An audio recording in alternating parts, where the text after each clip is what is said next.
Top quality और consistent performance के लिए सिर्फ सिल्वर पंप नाम याद रखना। ઉત્તરાખંડમાં આવેલી કુદરતી આપદામાં ગુજરાતમાંથી પણ ત્યાં પ્રવાસીઓ ફરવા જતા હોય છે. એમાં ઉત્તરાખંડના ઉત્તરકાશી જિલ્લામાં મંગળવારે સવારે જે ભયંકર વરસાદ પડ્યો અને એના કારણે ખીર ગંગા નદીમાં અચાનક આવેલા પૂરના કારણે ધારેલી શહેરમાં આપણે પણ ટીવી ઉપર જોયું છે કે ખૂબ મોટી તારાજી સર્જાઈ.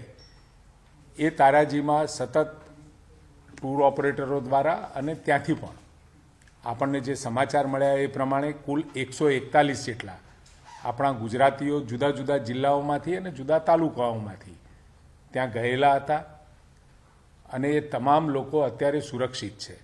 હારીજમાંથી બહાર હતા. ટૂર ઓપરેટર સાથે પણ વાત થઈ ગઈ છે, બધા જ સેફ છે.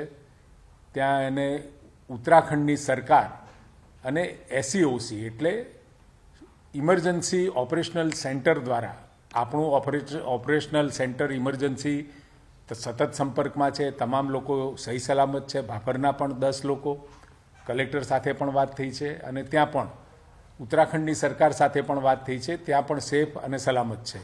અમદાવાદમાં 99 જેટલા લોકો અમદાવાદના ત્યાં ગયા હતા ફરવા માટે. એ મંદાકિની ગેસ્ટ હાઉસ ગંગોત્રીમાં ત્યાં એમને આશરો મળેલો છે. એમાંથી 4 જણાને નાની મોટી ઇન્જરી થતાં આરોગ્યની સુવિધાઓ માટે ત્યાં સગવડ પણ થઈ છે. અને ભાવનગરમાંથી 15 જેટલા ધરાલી ખાતે અને ધરાલીથી 30 કિલોમીટર દૂર એ ગેસ્ટ હાઉસમાં છે અને સેફ છે. વડોદરાના 5 જણા એ આર્મી કેમ્પમાં છે અને એ પણ સહી સલામત છે. આમ કુલ 141 લોકો ને ત્યાં આગળ ગુજરાતમાંથી ગયેલા તમામ લોકો અત્યારે સેફ અને સહી સલામત છે.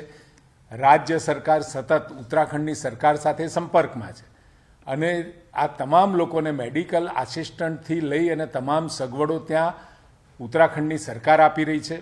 પરંતુ અત્યારે બેડ વેધરના કારણે એરલિફ્ટ કરવાનું શક્ય નથી અને ઓલ્ટરનેટ રૂટ જે કહેવાય એ રૂટ ઉપર પણ લેન્ડસ્લાઇડના કારણે અત્યારે મુશ્કેલી છે.